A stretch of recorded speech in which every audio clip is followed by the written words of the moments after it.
Welcome to the Pod Punk Show. What's going on with you? What do you have going on? Nothing. Honestly, my life's been pretty dull. I got a PlayStation.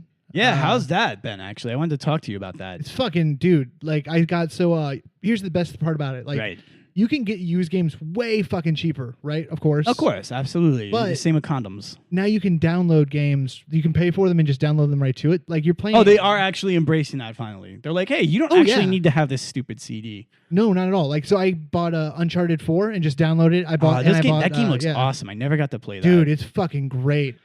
So how is Madden, though? Like, I saw the new Madden, the new commercial where like, they show great. the gameplay and it looks like an actual fucking. You should come over and play. I know, I kind of want to. I have air conditioning. I'm afraid of like going over there and basically ended up buying a new system when I leave. You get a PlayStation 4. You can share video and screenshots right from it in It's real interesting. time. So how did you end up with PlayStation 4? Like, what are you a PlayStation or Xbox guy? Obviously, it seems like you're a PlayStation person. But I had a PlayStation. I had a PS2. Yeah, then I had a 360. Why the jump back to PS4 and not the Xbox One? It's very simplistic and beautiful. Like it's the most Apple-y of the two. Does that make sense? You know? Yeah, I don't even know what they look like this time around. Like I haven't even gotten. Oh, I'm talking about like the menus and like the. Oh, you're talking about the actual design inside. Like they have there's literally a share button on your controller. Yeah. So you can record your screen while you're playing, or you can actually stream it. So like if you and I are friends, right? And you're like, hey, what are you up to? I'm like, I'm playing Uncharted. I'm like, oh, cool. I want to see what that looks like. I can actually you can watch me play on your TV. Oh, okay, that's actually pretty cool. So it's almost like Twitch, but they're actually building it. And you can actually stream to Twitch from it. You can actually take screenshots in real time in the game. So that's like, if I'm playing Madden and I'm about to go, like it's like 4th and long, and I know I'm going to throw just like a fucking Hail Mary. Right. I can actually like hit the button, record like video. I can like throw to Stephon Diggs, like just over the top of everybody and like run an 80-yard touchdown. It's so awesome. And then like post it on Facebook or like save it. And you said this time around they added in the Madden Ultimate Team type of deal where you can actually build your own team. Yeah, it's basically the Madden Mobile on steroids. Oh man, that's so awesome. That's like, I think to me that's your addiction the is part. you like the economics of Madden Mobile. I like the economics, and then also the gameplay for it is I think a little bit more complex than what you think it is. If you like Madden Mobile, it makes Madden Mobile look like Lemonade Stand. Oh, really? Yeah, because it's such a bigger marketplace and more complexity and more options. Because they put way more effort and money into the PlayStation and Xbox versions than they do the mobile. Yeah, no, I mean, it makes sense. There's an entire economy. Like, you can actually see, like, they go up and they go down. And if you know how to do it, it's almost like if you understand how to trade commodities, you can become a millionaire in Madden Mobile, which it's just like that. And that's the only reason I knew about how this existed from last year is when I was trying to look up stuff about Madden Mobile. There's entire websites just about Madden Ultimate Team. Like, my whole thing, too, is, like, I do pretty well in Madden Mobile. And I'm like, if I would just, like, stop doing this and open an E-Trade account and then start looking at commodities. Yeah, no, you're a fucking moron. I could be a day trader and not have to do anything with my life. You're a guy who's like, you're a guy who like played like Roller Coaster Tycoon all fucking day. I'm like, dude, if you spent even half that amount of time and just went to fucking like engineering school, yeah, you could have worked for. You like could actually M&G. make real shit. Yeah, you could actually build. You could work for the Swedish company that makes all the roller coasters. Yeah, that's awesome. So speaking of roller coasters, yeah. So you ready for this month? We got SKA'tober going on here. Fuck yeah. Yeah. Of course I'm on board. It was my idea. Yeah, man. It's good stuff. I'm like, honestly, if there's going to be like a dumb like radio namey thing like SKA'tober, it's probably more likely me than you. Yeah, I was going to say, you're the morning zoo guy, so it's all, that's your game. I'm not morning zoo, right? You're a little morning zoo, but it's not a bad thing. Yeah. Because like I really like the Todd Glass show and Never Not Funny, but both of those are very much parodying morning zoo. Because like they Never Not Funny's gotten a little closer to like just being straight morning zoo. Yeah, no, it definitely is. But like Todd Glass and early Never Not Funny is very much like they're very aware of it, but they're actually breaking the actual rules of how you would do it properly. Oh, okay, like that's by cool. a radio station. No, that's absolutely cool. So I guess this ties into kind of the band that we're going to be doing this week, and they kind of are. I don't want to say the morning zoo of ska, but they have a very, very interesting structure. No, with their ska things. is the morning zoo of punk rock. Yeah, there it is. That's what I was looking for. So we're doing Real Big Fish, and they are part of the ska genre, which is the punk rock version of the morning zoo.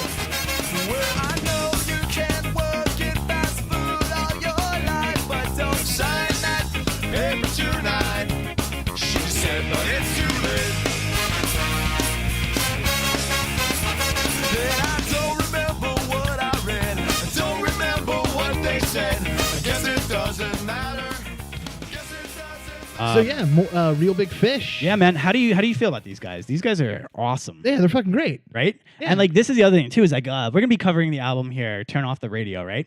Turn the radio off. Yeah, I always get that mixed up, man. Like I don't know what it is. I do that with names too. Like when it comes to pronouncing people's names, I don't do it on purpose, but whatever gets stuck in my head with whatever your name is, I can never break that. It's like it's kind of embarrassing to be honest with you. No, he still calls me Jared. That's right. You honestly, you are a Jared. I don't know if anybody's ever told you that. Yeah, big time. So, are you saying I'm going to lose a lot of weight from sandwiches, or are you saying I want to? I'm saying you're probably going to go to jail for colluding with Russia. And that Jared. So we're gonna go the other way with that. Wait. What if I just want to sell jewelry? Then you can just come to me and be like, I went to Jared. That's very true. There's so many.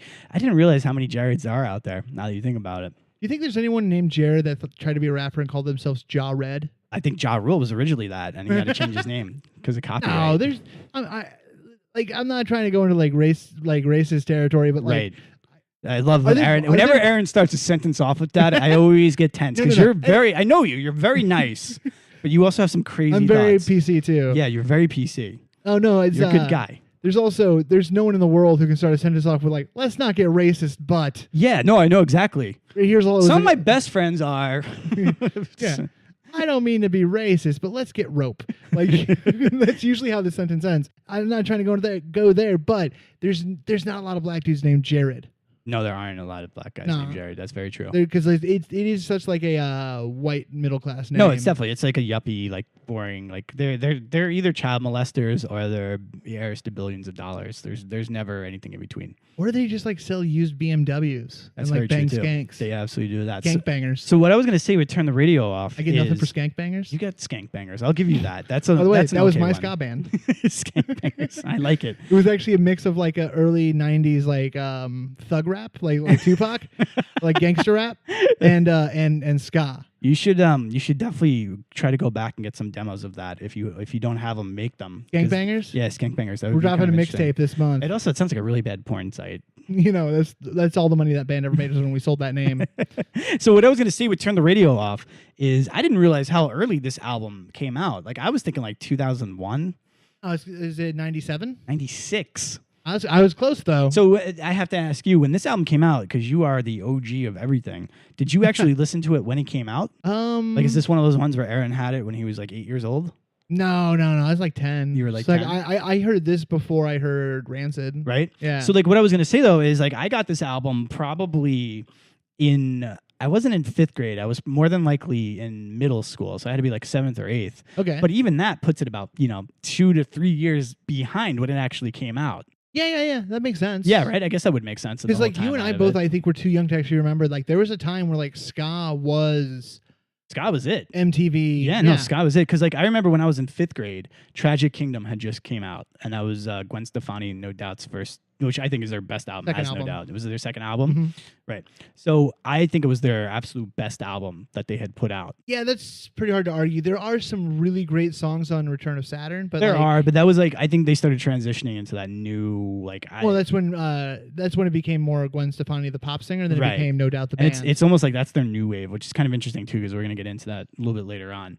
Also, Sublime was out in that time. I remember that in the 5th grade, but Real Big Fish I don't remember until middle school. They were kind of more like if you're gonna go all the way, that's Real Big Fish. Right, exactly. So basically, if you're on the surface getting into it, those are the bands you would see first: Sublime, No Doubt, whatnot. And then when you actually get it, Save Ferris. Yeah, when you actually start getting into the genre, Real Big Fish, I guess, would come up, which makes perfect sense. I'm trying to think what other like huge ska bands there were. I mean, that's the thing. Like back then, it was what? It was like MXPX was huge, but not really ska. They kind of roll with the same group. MXPX was huge, but they weren't. Like I'm talking like a top 40 radio famous. Exactly, that's what I'm saying. Like I think Real Big Fish is kind of the biggest representative. Maybe Mighty Mighty Boss Tones, but not really ska. Mighty Mighty Boss Tones are way more popular, or like not more popular. They were way more famous than Real Big Fish. The impression that I get was like huge. It was everywhere. Yeah, and never had to walk on wood, but I know someone who has. And I wonder if I could. It makes me wonder if that's a great song. Had to not go. Yeah, they're also. I'm not sure where they're from, but they gotta be Northeast. I would think Boston. If I had to Can we take look a that guess, up? yeah, Like, absolutely. Do you want to bet? I'm actually gonna bet that they're from. They got to be from somewhere in New York State. I'm gonna say Long Island. Okay, I'm gonna say Boston. Yeah. Ooh. All right, Mighty Mighty Bosstones are a ska punk band from Boston, Massachusetts. You know, he's now the lead band guy for Jimmy Kimmel. The guy from Mighty Mighty Bosstones? Yep. Oh, I thought. Okay. Oh, for some reason I thought Aaron Bear from Real Big Fish was. You know what? You might be right. They might be giants. Hold on 1 second. I'm gonna look that up real quick. Never had to knock on wood, but I know someone who has. It makes me wonder if I could.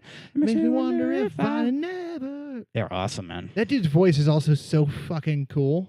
No, it's amazing. Because it's like the perfect. I had this whole thing of like it's for men singing, right? Depending on the genre of music, like you can't sing too pretty if you're in Metallica. No, you can't. Like you're kind of stuck to what you're at. You know what I mean? You have to have a certain amount of I'd say like classical macho-ness. Well, no, it's the same way though. Like if you're like a fake biker, like you're kind of limited to your wardrobe. You can't come out one day. You know, you're only able to do so much of what you can actually do.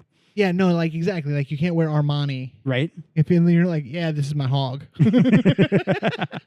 That's awesome. Yeah, this is my Gucci Harley Davidson. Dude in a suit. Calls it his hog. It's like, but his necktie, yeah, it just has like little like motorcycles. Well, I was gonna say, it was gonna be like, Tom, is that Louis Vuitton leather embroidered into your actual seat cover? It's like, oh yeah, I just got it done, yeah, and my exhaust runs through cologne, so it actually doesn't smell like burnt gas. Wait, is that a picture of Michael Kors on your gas tank? Yeah, exactly. Yeah, it matches my wallet. I actually have a thing on my tie too. I have the Michael Kors on my tie. Yeah, that was. I was starting to sound like. No, let's go get road bitches. I was starting to. Who's the comedian from South Florida? Reagan. Brian Regan. Yeah, that was like my Brian Regan. Brian Regan. Brian Regan. Cleto and the Cletones is the house band for Jimmy Kimmel Live. Who is that though? Like, this is the thing. Is like we start to talk about shit and we didn't actually look it up. And then no. You started to say things. Right. Like, I'm like, oh. Right. Now I mean, like, I'm jumping into water that we actually didn't know how deep it was. And me thinking that it was the dude from Real Big Fish on Jimmy Kimmel is like, I think just me remembering something you said previously. Because I don't watch TV. Right. So I don't know. Well, I don't watch Jimmy Kimmel either. So I don't know. Oh, you don't understand. He's really mad about healthcare. I don't know if you know. He's real upset about healthcare. I saw that. I know that from the Twitter. By the way, I realize people don't ask you follow-up questions about politics if you say you heard about it on the Twitter. They just assume you're barely informed. They're like, oh, okay, cool, man. You keep doing the Twitter thing. That's all good for me. Yeah. So let's talk about our first memories here. What is your first memory of Real Big Fishes? It's so hard to remember. I need to put this on the record for the show just in general, all right? Let's do it. Let's get it out, Aaron. I have a piss poor memory. Like, honestly. Really? Here's a good example. One time... I'm relating a story someone told me about me. Right. Okay. So one time I went to the hospital when I was like 16. I just started dating Jan. I was in the hospital for like a day and a half. Why were you in the hospital? I don't know. Oh, okay. I was like, did you start working at a hospital? No. No. Like I was admitted. Oh, okay. You were admitted. But I don't like, and Jan like, yeah, I was really scared that one time you went to the hospital. I'm like, what are you talking about? Like this was literally, and this wasn't like recently. This was like, you when don't I was remember like 20. it. So was it a head injury or is your memory just that bad? No, I think it was like kidney stones or something. Oh my God, kidney stones. But I vaguely remember like green Jello, and that's it. Insane, man. I have a terrible. I don't remember most of my childhood. That's probably intentional. Yeah, I was gonna say you probably wrote that out, but I'm actually kind of jealous of people that don't have like a great memory. Why do you think I'm so much happier than you? I let shit go. Well, I was gonna say no, exactly. That's what it is. That's exactly what it is. No, I mean you're absolutely 110% correct with that, Axel. So do you actually like replay your memories of like things you really like? You like or like cringeworthy of like things you've done and just like it haunts you? With you, I'm comfortable around you, so I kind of let it go, and that's actually a good thing. That means I like you. But like other people, like I'll just be like, oh my God, I remember like one time like I did this or they said that or like it just like it ends up to a point where it just keeps like holding it against other people, not just. Do you hold it against yourself too though? No, yeah, against myself, more against myself than other people. But no, I'll remember like if somebody like said something and I'll be like, fuck that guy, man, like, and I can't get rid of it, or like my impression of them will never change, or like I can't get them. And then when it gets to a point with people where if you cross a line with me as like a friend thing, like you're just dead to me, and like I just never can come back from that. But I'm the same way, but that usually means I helped you bury a body. Yeah, exactly. Like when I talk to my real friends about it though, they're like, oh, that's one of the things we actually always liked about you though, was like you're kind of like really loyal, but then once the person does something, like you're done with them and that's it, it's over. Like there's no going back. But like it also can be difficult sometimes. So It is what it I'm is. like I have a terrible memory. Really? Yeah, like honestly, the fact that like I'm never in trouble with my wife is amazing. Yeah, right? So like is it short term or is it long term? Like how does it work? It's pretty quickly goes. Like honestly, I couldn't tell you much of what happened last week. Really? God, man. I'm killed for that. Honestly, what did I do? Like, sorry, I was really trying to that's think. awesome, man. Like, is it because of like mundanity? What am I trying to say here? Mundane? Is it because like it's just mundane and you kind of just go through the motions, or is it just a little like bit? But like I've just always had like.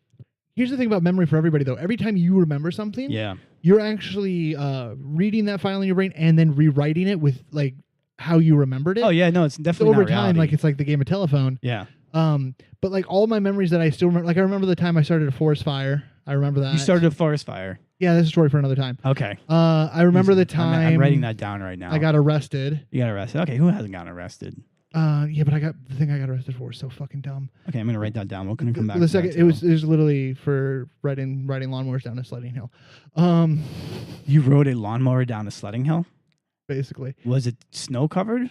Or No. Was there It was like flooded. It was like so like that's how they knew we did it because they followed the tracks. Was there grass out though? Well, that's actually why we got in trouble is because the actual person who owned the park tried to say that like we destroyed the turf. I was gonna say you're just helping, like you cut the grass for them. They should be happy. We didn't have the blades going. We just put it at the top of the hill in neutral because if you had it in gear, it would actually go slower. You want to hear? Just put it in neutral and like we'd go like 45 fucking miles an hour. I have no idea how we got here. I have no idea either. So my first memory, real big fish. It's just one of those days, right, man? This was one of the first. Like, I didn't own a lot of CDs. I grew up like kind of broke. Well, not only that, was burnt copies too. Yeah, not only that, but I think CDs at that point they were expensive and you couldn't really steal them.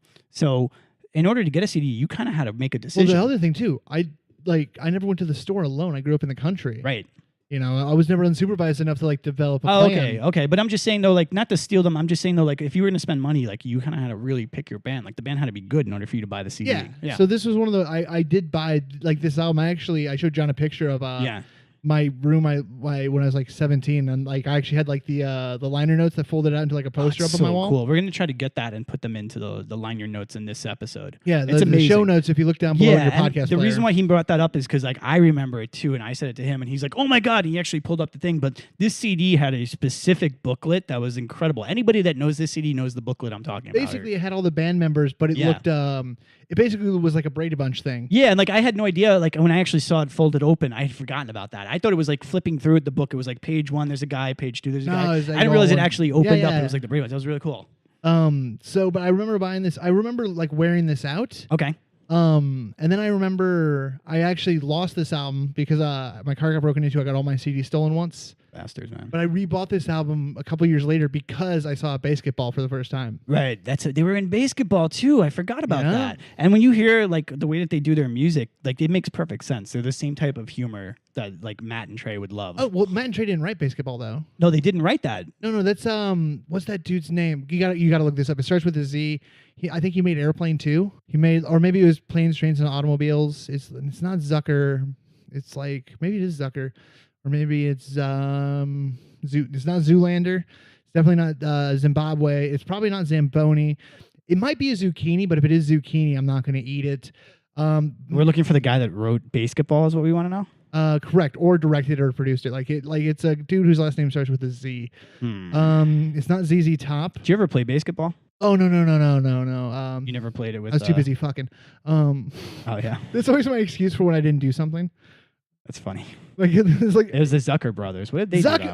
I was close with Zucker, right? I'd never heard of them. What did they do? I don't know. You have links, right? Yeah, I'm pulling it up right now. So Basketball came out in 1998. The album that we're talking about today is Turn Off the Radio, right? From 96. 96. So it's right. Like they're at their heyday. Basketball came out, I believe, like right during or right before the first season of South Park. Yeah, no, I mean, it makes perfect sense. Like everything lined up for them. Because there's actually a scene in it where you can actually see Trey do Cartman. Oh, okay. You're talking about the Naked Gun and Airplane. So it was all... Who's the star in the Naked Gun? That used to be Leslie Nelson, right? Yeah. Leslie Nelson. He's great too. Airplane's pretty good. Airplane's so great. So is Naked Gun. Naked Gun's a really good spoof. Favorite scene from Airplane is the little girl. The steward's like, "Would you like anything to drink?" It's like a little, like adorable girl. Uh-huh. She goes, "I'll I'll have coffee. I take it like my men, black. That's awesome. That's such a good joke. I've used that joke so many times. I do it with pizza too, where people are like, how do you like pizza? I like my pizza like my women, extra large, crusty, thick sauce. It's actually extra cheese, no meat. I'm gonna say this now. Let me finish before you take offense. Like I'm gonna let you finish. Right. There's a very hack joke of I take my women, I like my women like I like my coffee, and then you say something. Oh yeah, absolutely. It's basically an old Catskills joke, and like in Madison especially was something we made fun of a lot, and we would just try to find like, and it became almost like Steve Martin, where it's like I like my women like I like my coffee, respected. So or like just like really really fucked up shit. He came up with the other twin on it, and then what you're saying the Catskills there, what you're talking about is the New York City comedy scene. The older people used to go up in the summers into the mountains and the Catskills, and that's where the comedians would go up. It was like the cruise ship comics. Well, and that's also that's like where like really old hacky comedy, like take my wife, like that shit. Yeah, big time. That's a good reference. Well, that's back before like people even like took ownership of their jokes. Like it was just like I was giving you props. That was a great reference. Oh, yeah, I just wanted to make sure anybody listening actually got to know you actually made a great reference. So yeah, my first memory really is probably that of like I think my dad had this album. Really? Yeah. Because like, this was back in the Columbia House music days where like he would literally just get random albums every month. That's so awesome. And I think he got this one, and then I bought my own copy of it. Yeah, that's awesome, man. No, it's a great album. It's definitely reviewed too. It's considered Everybody's amazing. doing a fish. Yeah. What's your first memory? I mean, my first memory, I can't really pin it. It's got to be high school, so like 2001. So I got this way late, but no, I had to have it before. I had to be in middle school. So I got it like 99, maybe 2000. Came out in 96. So oh man, it was a different world. No, different world. But I remember just honestly, getting it. Most of us only got through the towers going down because of this. So I just I remember it, and like I just loved it, man. I would just put it on. The first like 7 tracks on it are you are not a ska guy. I was never. This was actually the closest I ever got to ska because I wasn't in the Less Than Jake, even though they're not ska. Yeah. But I liked Real Big Fish a lot, but only this album. I never got into them more than that. I just like my whole thing. They have a lot of good stuff after this too. Oh, I'm sure they do, because like this was like the beginning. This was like their coming out party basically. And then we'll talk about that really quick in a little bit. But like they did a bunch of demos before this actual album, so like that's kind of like how they're able I don't to really do know that. what I do. I've never actually known like their story of how they like this whole album is also about like it's all about like selling out and getting signed. Like, yeah, no, that's what it is. It's really actually one of my favorite songs of all time is the "Sell Out with Me." Oh yeah. Record company's gonna give you lots of money and everything's gonna be all right. It's also, you know what makes this album so great? Every melody is like just sugary pop goodness. Yeah. Like it's perfect, like in like a pop music way. And then the other half of it that's so great about this album is how singable it is. Like every line is like it's infectious. His singing delivery too is almost like tongue in cheek, like 1950s, like super exaggerated, old timey delivery. But yeah, I mean, so I don't really have a first memory, I guess is what I'm trying to say. I just remember the actual album cover. I remember knowing it was great, not really liking the genre of music, but like this is an undeniable album. So I guess that's kind of where I was getting at with it. Really quick, I do love this album, but do you know what my favorite album title by Real Big Fish is? No, what's that? We're Not Happy Till You're Not Happy. That sounds like something I would really like. I should maybe listen to that album, I think. Let's go. Like, hit me with a little bit of Real Big Fish backstory and history. Yeah, so I mean, they're going to be coming out of the SoCal scene, so they're right out of the Huntington Beach area, and that's where a lot of the bands from this genre. Sublime, no doubt, absolutely. So it's absolutely great there, and then basically. It's the same area as The Offspring, so they're going to be coming right off of that wave of all that punk that just came out of like the '94 scene, which is kind of cool, and they're completely different, and that's what I really like about it. Well, it's like your brothers, like The Offspring would be like, oh, that like they graduated with my brother, so like I'm aware of them, but like they're not really in my scene. Yeah, it's almost like, oh, that's my cousin. He kind of does that, but I also don't really know him that well, so it's okay. Yeah. So it's cool with that, and then what I love about like the ska bands, and you can go into almost any of them, is they all have like 54 members. It's just completely rotating. It's oh yeah, well, like it's literally like you remember like not remember you were. Of course, I was gonna say you were dead, but you weren't born. Yeah, like, I kind of was dead, I guess. But no, I look at everything before I was here. Sleeping. Like the big bands back in like the 40s, like because there's jazz, but there's also like big band where there's like 40 people. Yeah, exactly. That's what it was like. It's kind of the same thing, and every ska band always does have like the one guy who is like the band leader. That's what I was gonna say. It's like it's almost like a late night show where like is the band leader, and then they have the people rotating in and out. This is definitely one of those cases there. So that's gonna be Aaron Barrett, and he's kind of the brains of the operation here. He's singer and guitarist, and he's got a very distinct look. He kind of looks like a 1950s like lounge singer. It's kind of like what he goes with. He's a fashion innovator for ska, which is my way to say like he finds really fucking weird shit to wear. Oh no, he knows how to do it. He's very eccentric with that. And then what I also kind of like with them is ska. It takes the goofiness of pop punk and punk rock that we love, and it does it like it's almost like like when you hear about a comedy and there's the guys that come out of Harvard and like they end up writing like National Lampoon where it's really really good comedy. You would never expect that. Yeah, that's kind of like it's the Harvard of comedy when you get into ska. Like I don't disagree with that, but this was going to be my take. Let's hear it. Pop punk and like so you have kind of like the Vandals blank kind of like like juvenile humor. Right. Ska is more like so punk kids and pop punk kids. If like they're dancing, but they know everyone's watching them dance, they're trying to be cool about it, even when they are like being jokey. Right. Ska kids are like, oh, I don't care if you watch me dance. I'm here to have a good time. Like no, that's what I'm saying. It's like Conan O'Brien. Like in the best way. Ska has no fucking shame. Yeah, no, it's like Conan O'Brien. It's like the same, which is a Harvard graduate comedian. So like that's kind of like where I was going. Oh yeah. Just to make an example there. But I wasn't like because you said Harvard. I'm like, well, it's not that smart. Like it's mostly I was going with the mostly like they're unabashed about everything. Right. And then also too, like I was gonna say, like they tend to do a lot of spoof songs. Like that's kind of like what their focus on is for most of everything. And they're always done like in a way that it's like a perfect actual real song. But it's when you hear like what it's actually about, it's freaking hilarious. Well, just like Mel Brooks, you know? Yeah, exactly. It's really, really smart comedy. And that's kind of what I liked about them there. And so this album is going to be their second album, but it's actually basically their first album just re-recorded and re-released. Right, just polished up. Yeah, and like I don't know, I guess I would make the argument, and I want to see what you think on this. This is probably their most well-known album, even though I think they've gotten better after that, and there's great songs hands down. past. But this is like everybody knows this album. This is them. Oh yeah, like this is their highest selling. Like, and this came out right around the same time as the Money Money Boss Stones too, right? Yeah, this was part of that wave. Yeah, so like they came in with that. They were probably like the second biggest band out of that whole collection of people coming out. Oh yeah. And here's the thing too about this album is it's ska is a very interesting thing. Like there's a lot of people who became like ska life, like forever. Yeah. And then there's but most people I feel like they dipped a toe in with this album and they're like, okay, and I'm good. That was me.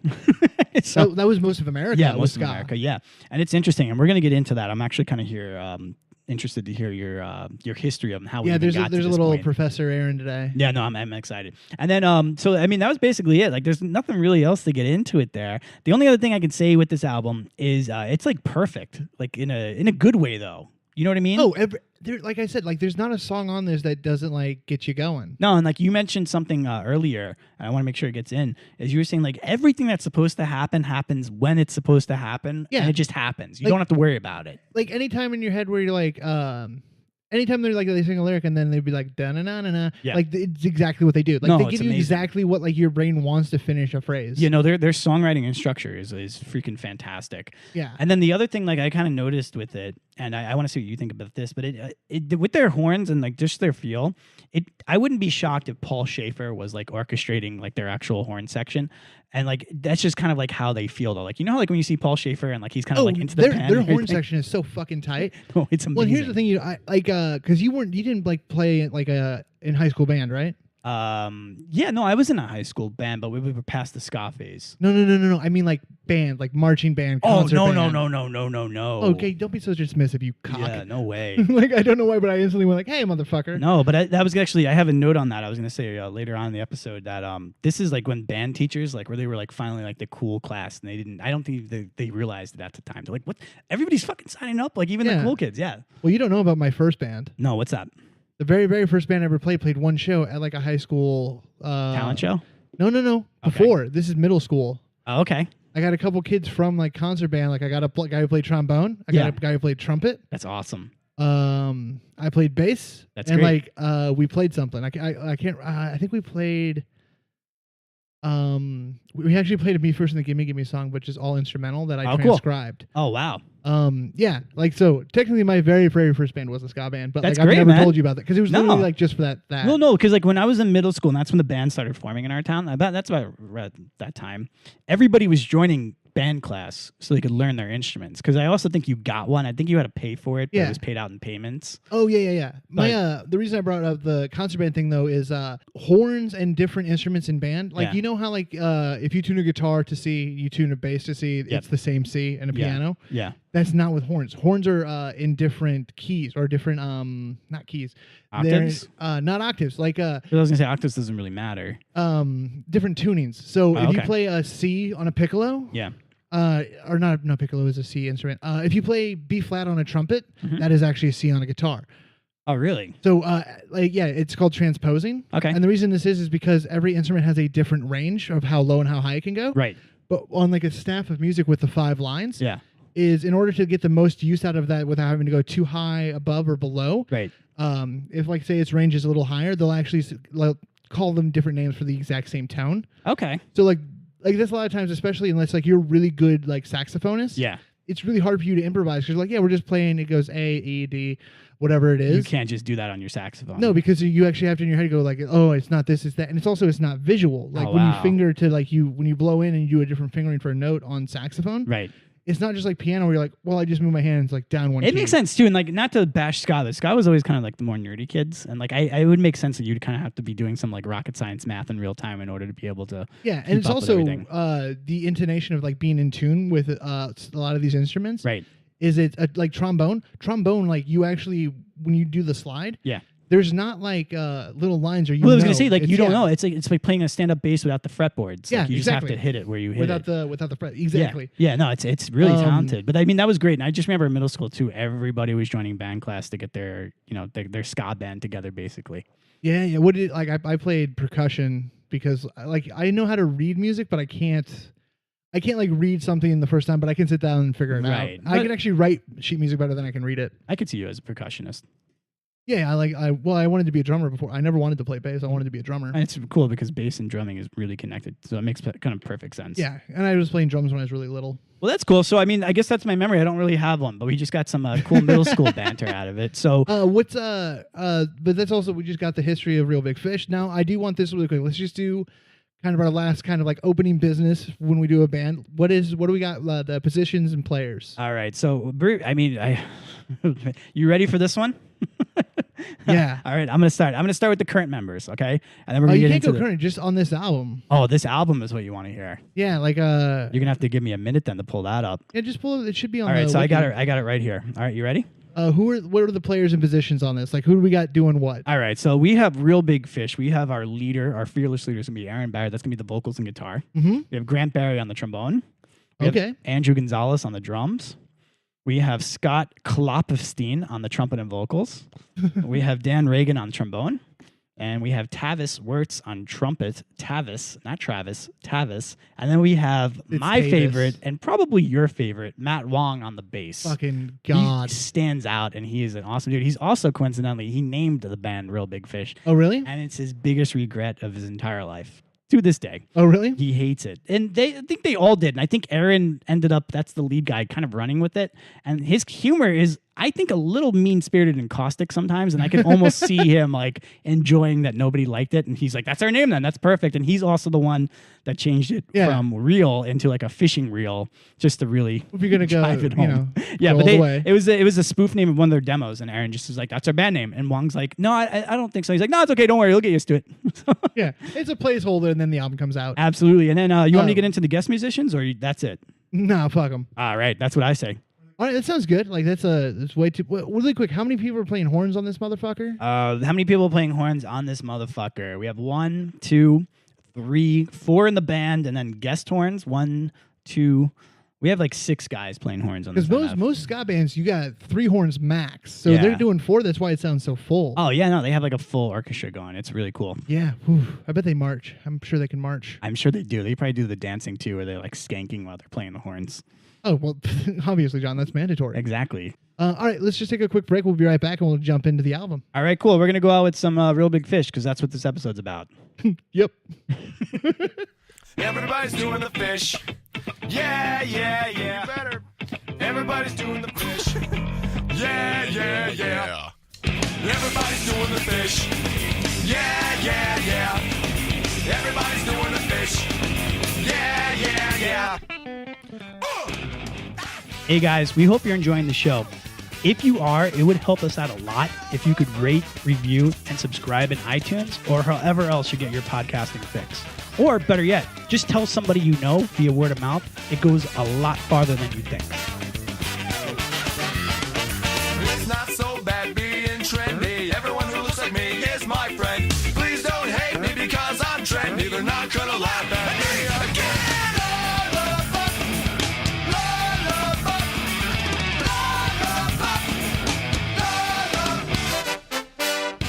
That looks like me is my friend. Please don't hate me because I'm trendy. You're not gonna laugh at me. Oh, get up. You ready? Yeah. All right, so we're coming back in. That's a little bit of Real Big Fish. They're amazing, dude. Like, it's just like the way that they structure their songs, too. It just sounds like it's live and organic, and it's all pre-planned. It's, like, incredible. It has the right mix of, like, loose but super tight. Right? Isn't that crazy, man? It's just, like, nuts. And they do it live, too. Like, they pull it off. I'm sure live they're incredible. Just the fact that they sound that organic on CD and it's that tight live, I can't even imagine what it's like. Oh, yeah. No, it's incredible. And it's so much energy. Oh, no, I can't even imagine. So they're, like, when it comes to the history of ska, you were saying they're third wave, so there's, like, multiple waves of ska. Like, what's that about? Yeah, so third wave ska is everything in the 90s. Okay, like I know nothing about any of this, so I'm actually really interested to hear Let's go back all the way back to the islands, okay? Because it all comes from the islands, mostly Jamaica. Okay, we're going to Jamaica, man.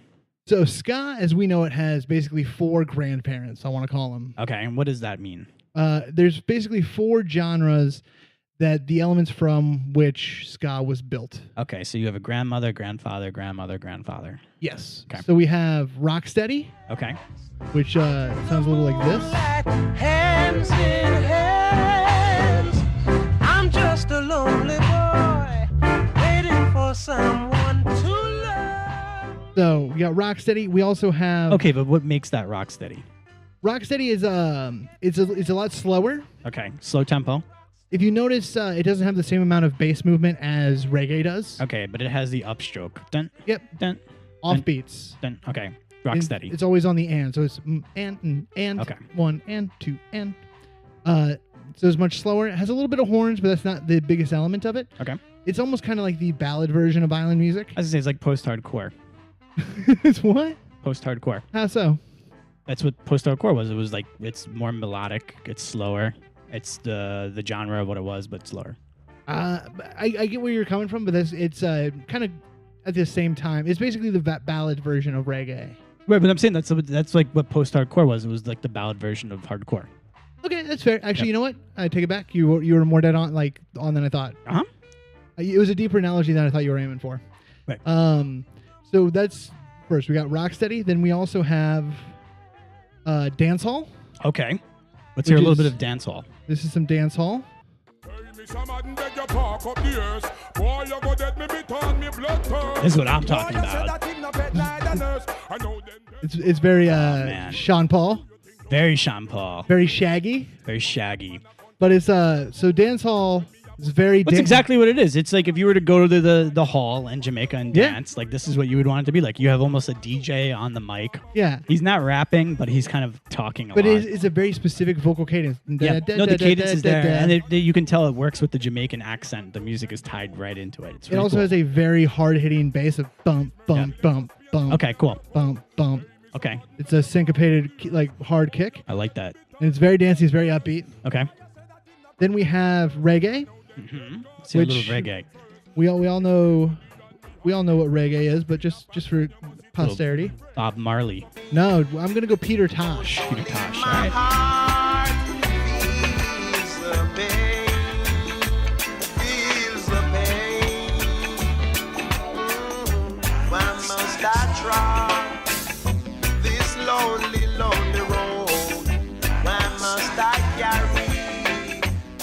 You know, everyone knows Bob Marley, but Peter Tosh is where it's at. That's Daniel's dad? No relation, actually, as far as I know. Jesus.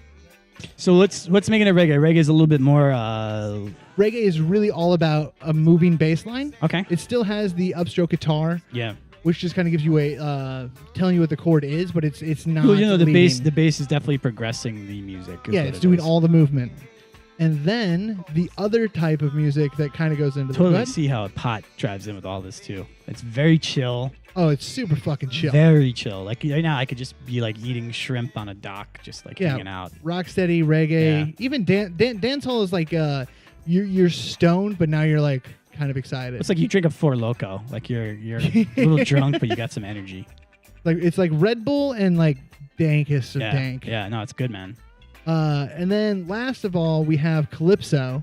Calypso. Which is also island music, but that's much more upbeat, dancey. There's also a lot of extensive horns. Okay. Oh, so we're actually starting to hear the horns then. And that's, to me, ska, where the horns in ska come a lot more from calypso. That's where you get things like Harry Belafonte. Okay. Do you know him? No. He was, honestly, Harry Belafonte was way back when. It's kind of one of the big first introductions of island music into like mainstream America. Okay. And you might recognize it from this song. Oh, yeah. This song makes me think of Miami. Like, I just got a cab. Oh, yeah? Miami Cuban coffee. It always makes me think of Beetlejuice. Oh, really? Shake, shake, shake, Sinora, shake your body line. Shake, shake, shake, Sinora, shake it all the time. Work, work. So those are kind of the four grandparents here. So we have, so to me, ska is made up of the vocal rhythm of dancehall, right, the bass lines of reggae, right, the kind of horn construction from calypso, okay, and the general guitar rhythm and kind of sound of rocksteady. Right. So my question to you is, how do we get white boys from England and Southern California doing this type of music? I'm glad you asked.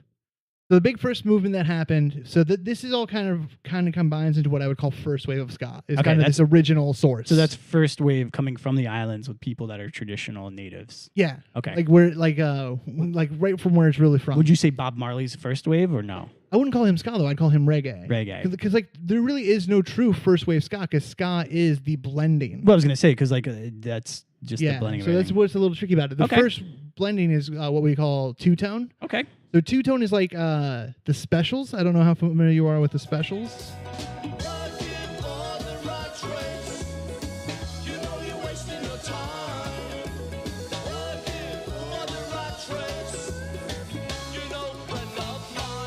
And this is the specials? Yeah. Where are they from? They're from England? They're British, yeah. British? So this is Rat Race. Okay. So how the fuck does England start playing music from the islands? That's what I want to know, man. There's a really good reason. There's a lot of history to get to it. Right. A lot of it's a little bit of colonization. Yeah, I was going to say, is that yeah. kind of what it is? Like they brought that back over? It's kind of crazy, man. A little That's immigration. So cool. There's also... The Gulf Stream, that's why England is like so warm. It's because literally the water from the islands goes there. This is also the same time as the Clash really go kind of more ska. They really kind of push in that angle of Well, I was going to sound. say, like, even though the first band you were just playing or the Specials, his singing style is very Clash-like. It reminded me of the Clash, so it's kind of interesting. Oh, yeah, there's a lot of crossover happening. So, like, the first two Clash albums are very kind of just almost straight-ahead ska, or not ska, straight-ahead punk. Yeah. You can hear a little, especially in Joe Strummer and his lead parts, there's a little kind of island sound to him. Okay. But when you get to London Calling and you have songs like you get songs like Rudy Can't Fail, that's like that to me is the first like true like kind of ska song. Okay. And that's where you kind of get that blending. So after this, we're going to speed up a little bit here. You go into the 1980s. We have new wave going all through the early to mid 80s. Now, when you say new wave, just to put it out there, this is like the weird part of the 80s where it's like new wave actually I would argue is not a genre. Right. It is a shift. It's more of like a frame of mind, is kind of what it is. Yeah, it's the moment in time where there's a lot of experimentation. Well, like if I had to break it down, basically what I would say is disco is dead, and now what you're doing you're kind of getting the synths and the more of the new technology with music is being put in with punk rock, and it's the same mindset of punk rock. It's the same people as punk rock, but it's going in a different direction. See, there's a little. I agree and disagree. So in LA specifically, what happened is the entire punk scene in the late 70s, like post-Clash, post-Ramones, they get into this kind of like weird artsy pop art hipstery thing. Right. And then all the hardcore kids come in and they're like, no, we're punk. Fuck you. You're out. Yeah, they push them out. And they split. Right. So, but those kids, there's still a lot of ska influence in that, or a lot of course. They're these going to kind take of it themes. with them. It's always kind of in the background. And this is also, like you said, this is when everyone just discovered...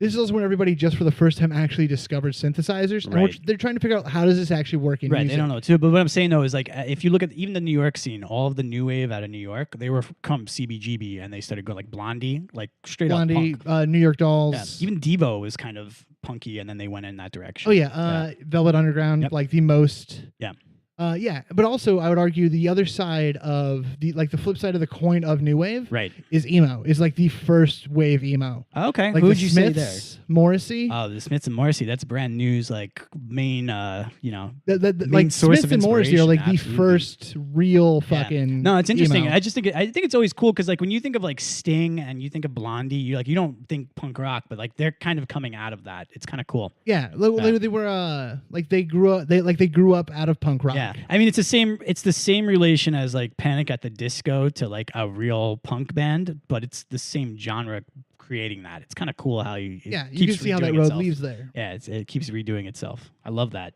Oh, absolutely. Which is what we try to point out on this show. And then speeding up a little again here, we get to the late 80s and we get to a little band that I am absolutely in love with. They're called Operation Ivy. Oh yeah, I think I've heard about these guys.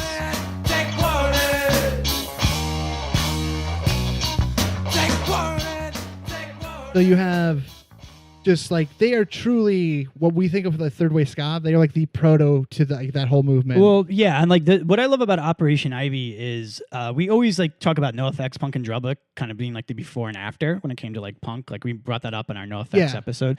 Operation Ivy is almost like Jesus Christ, where they had to die so everything could live. No, that's not hyperbole at all. And I completely agree. The other thing is like we're both comedians. We like to always put things into the actual source of comedy. They're coming out of Gilman Street, and it's almost like when you see like these improv troupes where they had their theater and they had their players in that theater, and then they go off to Saturday Night Live and they do this. Gilman Street kind of did that with a couple of their bands. Gilman Street is the second city to like the 90s punk wave. Well, that's what I'm saying is like almost like Tim Armstrong is almost like Will Ferrell. Well, here's the thing about Operation Ivy. Right. So like they were the king of this little scene. Yeah. They were the first one. Like they were the darlings. Yeah. Yep. They got signed to a small label called Lookout. Yep. They actually toured. They came back. They were basically the seniors, and you want to know who the freshman in that class was? Who's that? Green Day. Yeah, of course. Green Day was the ones that couldn't get in. They wanted it so bad. And then Green Day goes on to be... That was my getaway with our local scene. Yeah. Except you guys didn't then become the best-selling punk band of all time ever. Well, at Palm Coast we did. We're still considered the best-selling punk band at Palm Coast. So Big fish, small tank. That's my ego. Sorry. No. Hey, man, I'm not trying to knock it. Yeah. So, and that's kind of where you get that. So this leads into... the last little piece of the puzzle, we need to like just get the waters just right for Real Big Fish, No Doubt, Sublime to hit, right? Okay. So in the early 90s in the United States, there's this little reggae musician you might have heard of that had like an unbelievable new amount of popularity in the United States. Who are you talking about?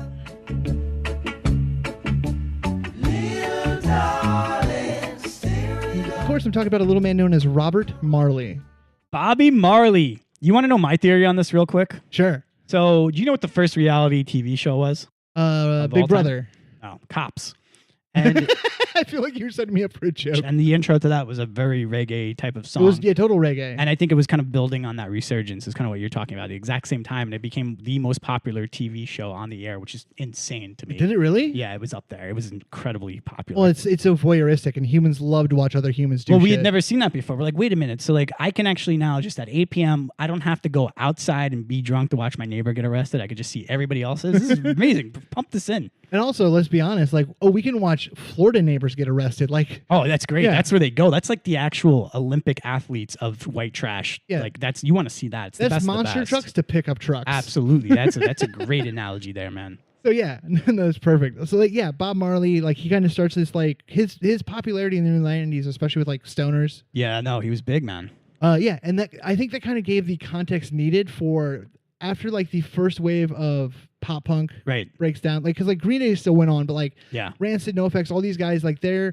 huge wave crests in like 95, 96. Yeah, they were done after. They're not done, but like, it wasn't getting any bigger. Right, as far as like, you know, like your fucking aunt knowing who they are. Yeah, exactly. You know, like just the general population. So right as that wave crests, the next thing that happens is there's a very small short window of this. Okay. But ska fucking explodes. You know, this was ska's moment in the spotlight. Ska was going to be everywhere. One of the biggest songs, like a hurricane. The water was the right temperature. That's it. It's now self-feeding itself. And so, like, I'd say the biggest song that came out of that was the Mighty Mighty Bosstones' "Knock on Wood." The song's actually called "The Impression That I Get." Actually. Oh, that's right. No, I totally agree with you. No, you're totally right. It fucking should be. And then Real Big Fish is going to be in that wave. No doubt it's going to be in there, but they're going to take a pivot and they're going to go in the other direction. They do, well, because that's how they survived after this wave. Sublime is going to pull Kurt Cobain and decide, like, we're going to be one of those bands that's going to be, what could they have been? They could have been amazing. Yeah, just got to stay around until they find Rome. Yeah, where was Courtney Love that night, by the way? Ooh, that's a good question. Do you think Courtney Love also killed Bradley Nowell? I think Courtney Love also may have killed Janis Joplin. I think she may have killed Van Morrissey from The Doors. I want to know who she was with the night that Jimi Hendrix died. I want to know this. Can we get somebody on this, please? You know what? I need you to take a breath, okay? Deep breath. We cannot prove that she is not also Jack the Ripper. Jesus fucking Christ. Somebody out there, get on this. I think that they say that's the first 48 hours is the quickest to solve a crime. We still have a couple. You know, it's actually I don't want to blow your lid any further than I already have. Right. I personally believe, and let's be honest, I have not Googled this, that it was actually Courtney Love who shot Abraham Lincoln. I was about to ask you, and it's really no. You can tell the way our brains work because I was about to drop a JFK joke. I was going to go, where was she the night that JFK was she with Ted Cruz's father? Where? Somebody get on this. What's up? I want this on my desk by noon. I want this on my desk by noon, Aaron. I just like the idea of Courtney Love shooting Abraham Lincoln, jumping on her stage. No, but like, what if like Separate Tyrannus? No, what if like one day Dave Grohl's like sitting there and like they're all just drinking whiskey and they're hanging out and Dave Grohl's like he's looking at like the Gettysburg Address and he's like, wait, can I see that painting again? He's like, is that Courtney in the first row? Was she stalking Lincoln? And all of a sudden he just starts to realize this entire time Courtney Love is just this being that's just always there. You know what I just realized? What's that? We just wrote the entire storyline to the next Assassin's Creed. No, definitely. You're welcome. Copyright John Bryan 2017. Here's the thing. The difficult level is really hard because you have to play the whole thing drunk. Yeah, no, it's tough. You have to play it drunk and also coming off and down of uppers and downers. Like it's like writing that balance where it's like, now we have a new gameplay. You have to put the uppers into your body to counteract the downers. And if you can't get it perfect, you're gonna die. You know what's funny though? If you just type in Belushi. Oh my God, where was she? That's the cheat code. Was she with Belushi? Oh my God, she might have been. Oh, Chris Farley, was she in Chicago that night? My God. This is somebody needs to look into this. I don't want to go over the top here. Like I don't want to go to the point of absurdity. No, please though. We're here. We're in Crazy Town. You're the mayor. Nowhere in the Bible does it say Judas was a man. Holy shit. Do you think the Da Vinci Code, that's what he was talking about? Mary Magdalene is not Mary Magdalene. It's Courtney Love.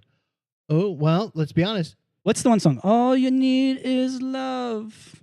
Bum, ba-da-da-dum. All you need. Maybe the Beatles. Did you know? Is she Yoko Ono? I was actually going to say, did you know you can't actually prove David Chapman was there? Mark David Chapman was the one that shot him. Maybe he's just an autistic kid standing nearby. Oh my God! You think like, and then she's just able to put the pin on everybody else because she's Courtney Love. Greatest murder. She does amazing interrogations.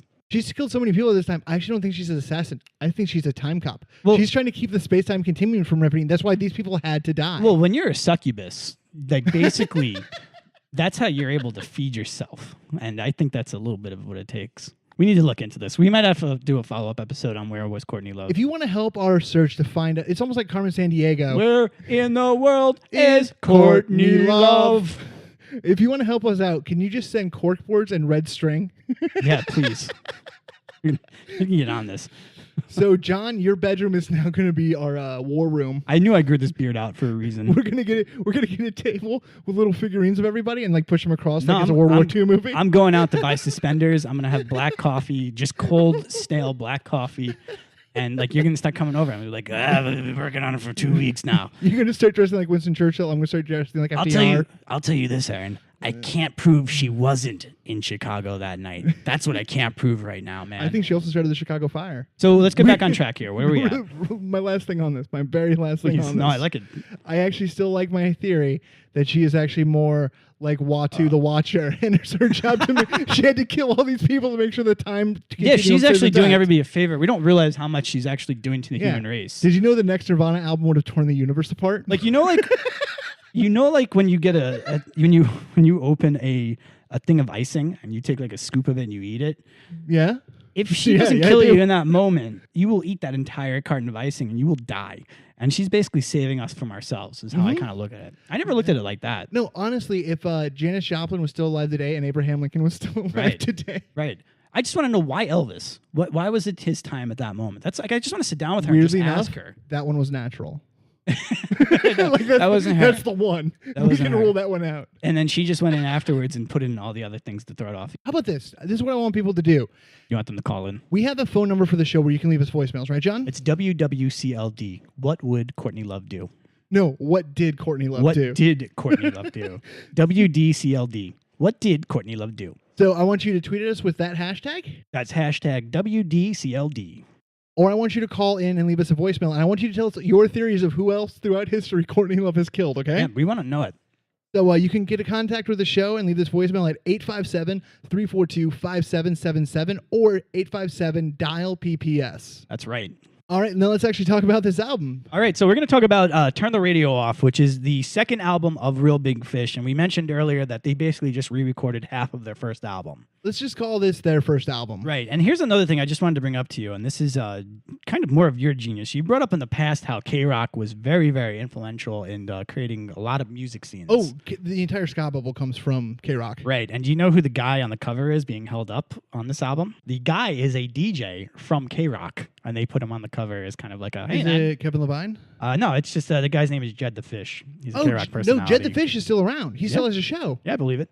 But I'm just saying, like, that's like how ingrained this all was with K-Rock, like pushing shit forward. When you first heard this album, is there any song that like stuck with you more than the others? Oh yeah, I mean, she has a girlfriend now. It's kind of like, you know, the one that I think stands out to a lot of people. Do you know who the female voice on that is? I'm assuming it's probably another major influential person from a major band. It's Monique Powell from Dave Ferris, right? Yep. That's awesome. No, I didn't know that until coming back around and doing the research on it this time. Yeah. But it makes perfect sense. That's really cool. And that's a cool way to do a cameo. Oh yeah, and those bands are like from the same neck of the woods. They Oh yeah, hang out a lot. definitely. Yeah, What yeah. movie was Dave Ferris in? My second favorite Heath Ledger movie, 10 Things I Hate About You. 10 Things I Hate About You. That's awesome. Any guesses what the first one is? I'm assuming it's not the Joker. No, that movie that movie is only good because he died. Is it Timeline? No, that. By the way, really quick, Dark Knight is only good because he's in it. Otherwise, that movie sucks. That's very true. Like, and No, the I rest agree of with them that. all did suck. I agree with that. I'll give you one more guess. My favorite Heath Ledger movie. I cry every time I watch it. Timeline. Mm-mm. I have no idea. A Knight's Tale. I was close. Timeline's about medieval. Oh, really? Yeah. I haven't seen that one, but A Knight's Tale every fucking time. Really? That part where never she's seen it. like, "What would you have us do? Live in the?" Oh God, I've never seen it. Really? Yeah, no, I've never Oh, seen it. for like a loyal guy Yeah. and like a guy who like honor and stuff. It's great. It's so fucking good. That's awesome. It I'll also have to check it out. Yeah, it has a very like Rolling Stones feel, but it's all about jousting and knighthood. That's so cool. I'll definitely have to check it out. But yeah, I mean, so we're dealing with Sorry. that. No, it's okay. No, I'm just getting us back on track. I'm like, I have to be like the Adderall here and try to get curb some of this ADHD that we Someone's both got. have. I'm not gonna do it. So yeah, this album was pretty good there. And what was the single from it? If we had a look at this here. Beer. No, Beer was not a single on it, but it is a big song on it. Wasn't that in basketball? Did they do That's Beer? why I guess it was a single. Yeah, right. So we're looking at here. Beer is the most popular song from it, I imagine now. Yeah, absolutely. You tell me what the single is. I'll tell you what the most played song on Spotify is. All right. So the single was "Sell Out." Sell out With me, oh yeah, which was the first one. Sell out with me tonight. The record company's gonna give me lots of money, and everything's gonna be all right. By the way, every time you can't not finish that phrase every time you start it. You can't just say "sell out" and not do it. And like the way that they structure their horns in to go counteract his melody is like it's so good, man. You cannot deny it. So the most popular songs or most played songs by Real Big Fish on Spotify of all time. Yep. I'll give you the top 5. 2 of them are covers. Oh, okay. The first is "Sell Out" with 13 million plays. Okay, that makes sense. The second is "Take on Me." Oh, that's a great cover that they did. That's a great cover that they did. Third is "Beer." Beer, that's a great song. That's like my third favorite from this album, though. I'd say "She Has a Girlfriend Now," "Sell Out," and then "Beer." I would agree, except I have to throw in is it called Suburban Rhythm or SR? I'll look it up in a second. Yeah, it's called SR. Yeah, that's probably my third. Fourth is actually I think off another album. It's called "Everyone Else Is an Asshole." Sounds like my mantra. Oh yeah, and then their fourth most played of all time is their cover of "Brown Eyed Girl." Oh, I've never actually heard that.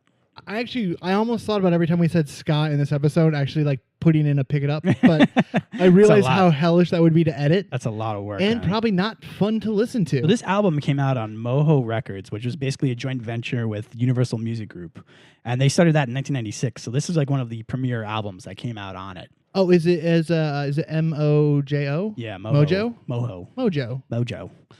I was saying it the way that the people in Southern California would say it, which is I was thinking of the Doors. Mojo Rousing. I was thinking of like a jalapeno, not a Jopolino. Oh, that's by the way, that's did you know Courtney Love also killed Janis Joplin? Jesus Christ. We need to No, you're laughing, man, but this is no laughing matter. No, we have a monster. I'm laughing so I don't cry because I miss Janis Joplin. We have a monster. Aaron. There's a monster out there, and she's been killing a lot of people. Where was she when Heath Ledger died? That's what I want to know. It wasn't the Olsen twins. Sorry, I got distracted. I'm isn't that good? I'm still laughing at Janis Joplin because I'm such a fucking idiot. What if two of like each one of these deaths, there's a letter, and at the end there's like a weird part to the letter. It looks like it was added in with different handwriting, and nobody put it together yet. They're like, I'm like, it's been in front of us the entire time. It's right fucking here. It's right fucking here. How did nobody else see this? Again, we want to know your theories of who else she has killed. So call us 857-342-5777. 857. I need a fucking cigarette. Dial PPS. No, I don't think Mojo's a real label. I think they were like made like almost like a Fueled by Ramen thing. Like they were made up to be 110 like a front. 110%. It's a front for Universal. Did anybody care if a ska band was indie or not? No, I mean I don't know. I think at the time they didn't know what they were doing because like Epitaph is probably still on everybody's radar, and Epitaph is legit. Like it's like, oh, you're not ordering your pizza from Domino's. This is actually the old Italian guy that's making it for you, and you also can deliver it efficiently. Like that's like what it was. Yeah. And I think like that's kind of like where everybody's like on their own head. But so they're on that. And I would say they're probably at the time like one of the like big, bands that are able. And like also I completely forgot about this, and it kind of goes hand in hand with this, John. But remember the rockabilly trend that came out too? Oh, and like yeah, you're talking like Tiger Army or like the Cherry Poppin' Daddies or what? No, that's not rock. That's not. I'm thinking of psychobilly. I'm thinking of the rock swing that came out. Yeah, the swing movement. Yeah, Cherry Poppin' Daddies. Zuzu Riot. Yeah, that came right out at the same time. So another band that was on Moho. Really quick, Mojo. I just have to say, psychobilly is oh fuck, like Tiger Army. Like, I wasn't talking about where that. They had like the upright bass and it's like that's all you, buddy. I wouldn't even go. Pretty near good. That. Wouldn't go near that with it's a good 10-foot pole. I'm sure it's great. It just looks scary. It's not all good. It has good moments. So let me name you a couple of the other bands that came out like right around this time on Mojo. We don't know which one it is. Mojo. I'm gonna stick with Moho. I'm gonna commit. So we have Goldfinger was also on this record label for a good portion of their career. Yeah. They actually stay on it till 2005. So you have that thing. A little band called Limp Bizkit also came out on this with their first album. I think I've heard of them. And then besides that, it was Real Big Fish. So it's those are three pretty good opening acts if you had to start a record label and you wanted to have out a catalog by 1998. Yeah. So that's what you're looking at there. And then what would you say? Would you say Goldfinger more of the Less Than Jake side of the ska punk scene? No, I put them actually. They're closer to ska than Less Than Jake is. Okay. They don't get enough credit. Like they actually were way influential in opening the door for ska punk. I believe it. I mean, John Feldman, just alone, his music writing is incredible, and that's the thing you see. And it was kind of like what you brought up is like these bands are not your traditional style band. They're more of like a band leader, and then people coming in and out as they will for whatever they're needed and not needed, and it's not looked at it in any different way. You know what I mean? No, actually, Goldfinger is a great thing to bring up because, like, I know I said earlier I didn't remember how they got signed. You mentioned Goldfinger, right? And my memory, you actually came through the back door, right? And like, I always look at Goldfinger too as at the time they were really influential, but Feldy, their lead singer, has become like a legend in the industry. So, I forgot this. Real Big Fish got signed because of John Feldman from Goldfinger. Shut up. Yeah. He saw them play Sell Out. I can find the article I read this in. Okay, but it's so weird because I knew this, but like I completely remembered it because of Goldfinger, but not because of Real Big Fish. It's so crazy how that works. He brought them to a showcase to Mojo to show like, hey, I like this band. I think they're good. They signed them. Insane. Then Real Big Fish brings Cherry Poppin' Daddies to Mojo and be like, hey, we think this band is good. They signed both of those. Mojo then signs a $40 million distribution deal through Universal. But then John Feldman actually goes like, hey, I did all this for you. What are you going to give me in return? And I'm like, I'm basically helping you build an entire legacy First time he here. got dicked over. Yeah, okay. Yeah, and they're like, and I believe in the article I remember it's like, yeah, I'll get you something like some Isn't that incredible though? The thing that's really cool about Feldman is he basically like that's exactly what Pete Wentz was doing with Fueled by Ramen. And so it's really cool how it works. So he finds one band, they bring in their friend band, who brings in their friend band. Next thing you have this whole little music scene on your thing. It's fucking Avon. But it's absolutely, it's absolutely. And what's incredible with Feldman is he had a knack for that, and I guess after that learned his lesson. He made a career out of it. Yeah, but I mean, he gave a couple away for free there, and he learned pretty quick. So he's people don't realize it, but he basically created and found the used, and he also created and found Story of the Year. Like he's done this with a lot of bands, but it seems like he realized that instead of just bringing them to the record label like an A&R, if he actually controlled them, managed them, helped them create their image, recorded them, made their songs, helped write their hit songs. That's a lot more powerful, and you end up making a lot more money off of them. You actually end up making like 50% of whatever they make. So I would assume that's why. Huge finder's fee. Yeah, no, absolutely. So that's crazy, man. I can't believe, because I knew this. Small world, right? Yeah, no, it's just I'm so mad at myself because like for some reason like I had this whole story filed under my brain under Goldfinger and not under Real Big Fish. So what we were talking about before with this album is the reason why I like it is it's very alive. It's not static. Like, you know what I mean? It almost sounds like they're like playing it live. It's I know I said this before. I think about Set Your Goals. Yeah, this album doesn't feel recorded. It feels captured. Yeah, it feels captured, and like it's really impressive because it is kind of a really produced album. Everything on it's perfect. Well, when you have this many moving parts and this many instruments, especially horns are very hard to record and keep the punch, but also not make it too bright. Yeah, okay. So, like the fact that you can hear every part on this, and the horns sound like one piece together. Oh my gosh, it takes a lot of fucking work. No, it's incredible. And so, like, you have a bunch of hit songs on it. There's only 1 or 2 singles, but so "Sell Out" is definitely their most popular song. Sell Out. She has a girlfriend now. If anybody's never heard that, that's like one to go listen to, just in general. Like that's an incredible song. Oh yeah, and it's also kind of cool how they did it. Then you have "Beer," which was in basketball. The other thing too, I kind of realized with his singing style, which I kind of like, is he tells a lot of narratives.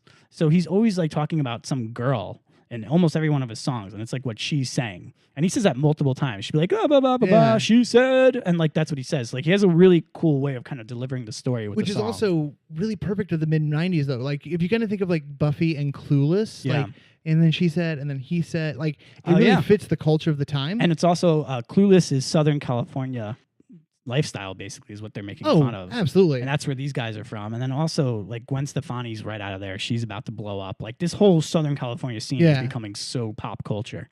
Really quick fun fact about No Doubt. Do you know the podcast and comedy TV show Comedy Bang Bang? Yeah, I've heard of it. I'm actually not super familiar, which is horrible. So the host, Scott Aukerman. Okay.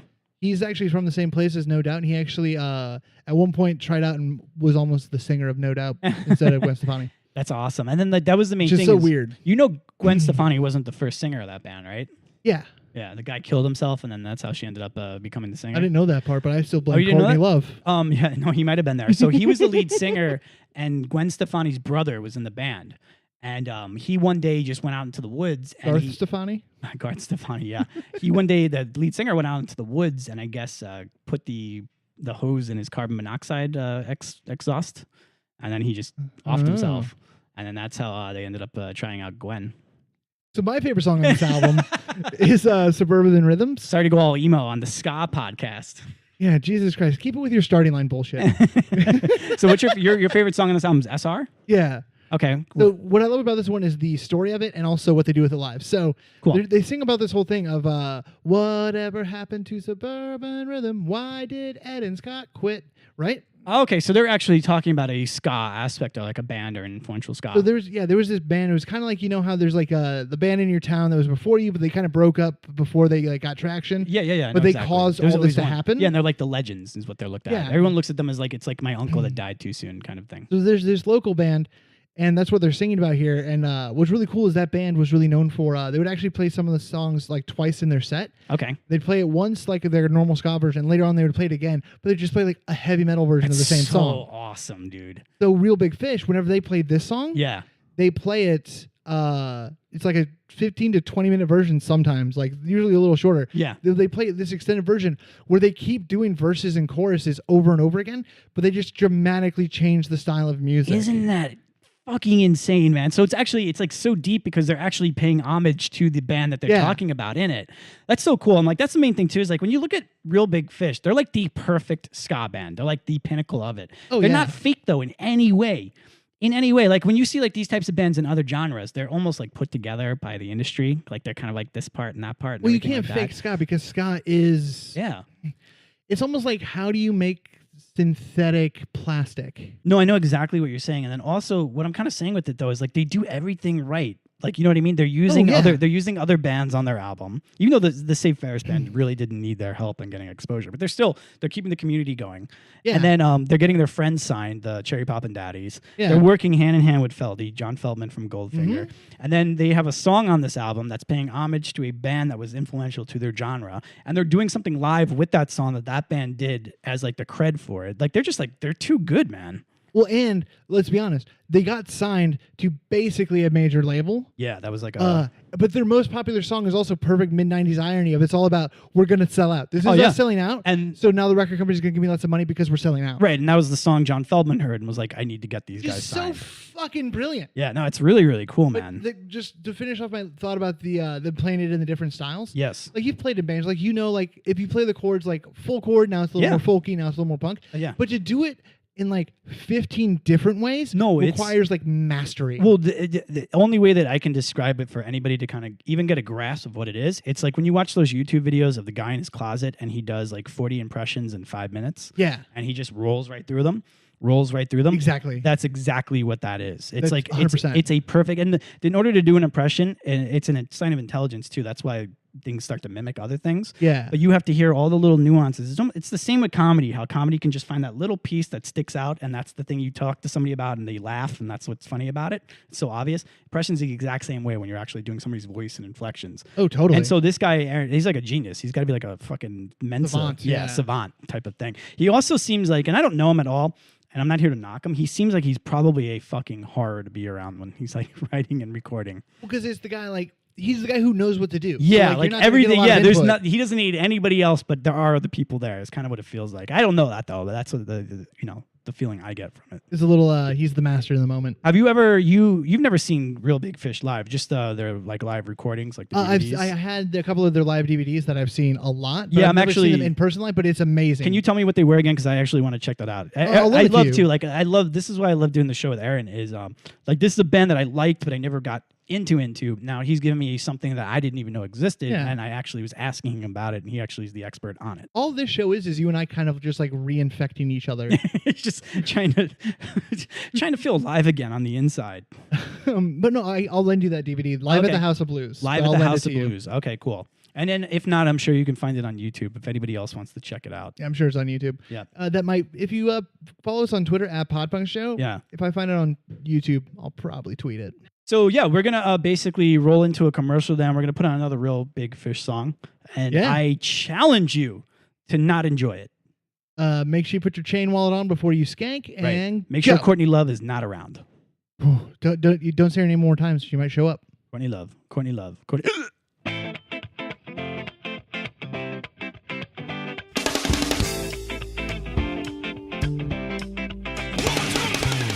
We just want to let you know how you can get a hold of us here at the show. As we said earlier, you can call us at 857-342-5777, which is 857-DIAL-PPS. We're looking right now for suggestions for bands you'd like to hear us do. Any band you think we overlooked, or you'd really like to hear us talk about, or you think we should dive into, make sure you let us know. You can call us there and leave a voicemail. You can email us, podpunkshow@gmail.com, or of course on Twitter at podpunkshow.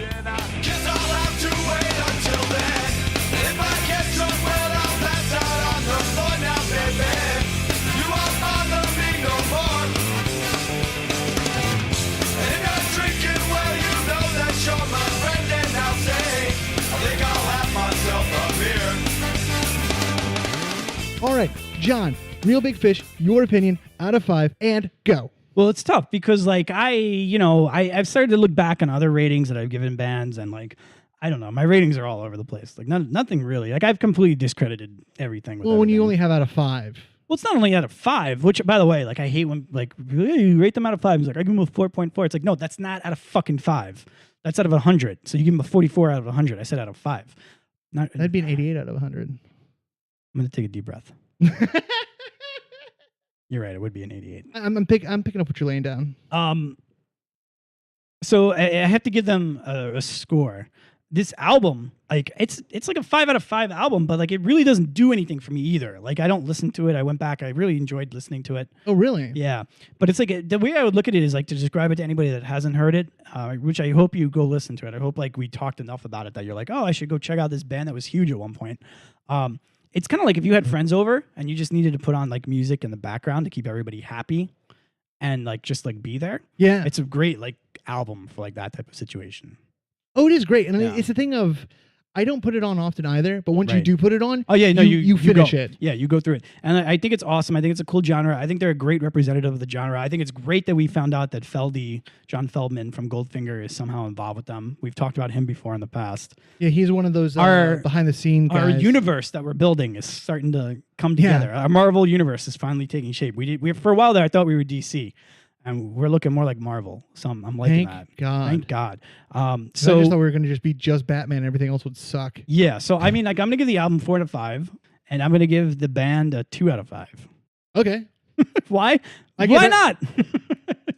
You're wrong. So both of them are 5 out of 5s. Yeah. No, I mean, hands down. Yeah, sure. Without question. Right. It is one of the best albums of all time, period. It's a great album. It's super fun. It That's is a 5 great out of 5, album. hands down. Real Big Fish, one of the best ska bands of all time. They still tour. They still make albums. They still have a following. They still have a fan base. They're great. 5 out of 5. That's why I'm not giving them 5 out of 5 though. It's because like they haven't really had any other albums that kind of took off like this. This was like their first one. They haven't done anything since. Here's the thing. And then like the band isn't a band. It's just like the guy Aaron now, and then he has a bunch of people in and out of his life.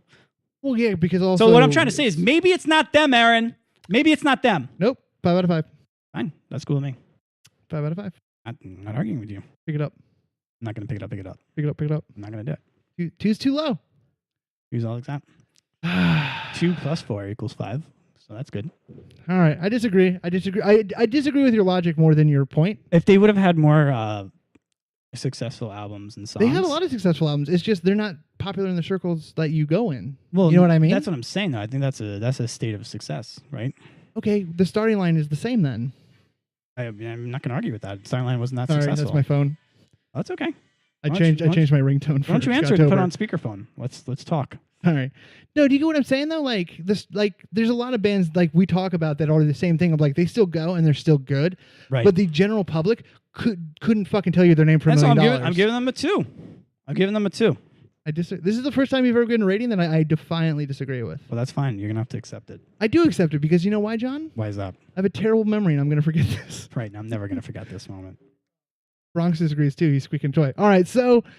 That's the first time John and I we've ever disagreed on our ratings before. Right, I'm gonna buckle down. Maybe it's partially that I just don't like that you don't like it, so I'm gonna stick it with a 2.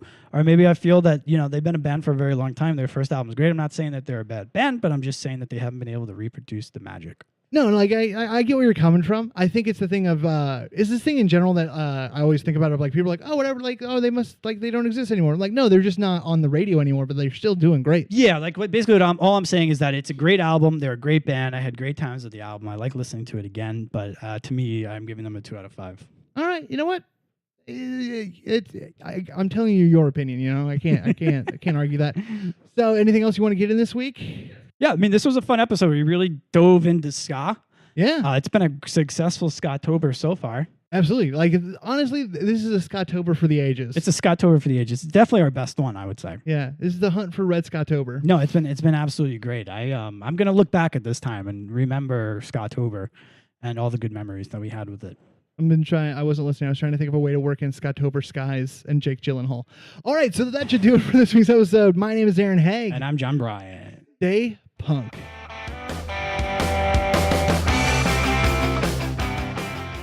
All right, and that does it for this week's episode, everybody. Hope you guys enjoyed SKA'tober as much as I did, obviously.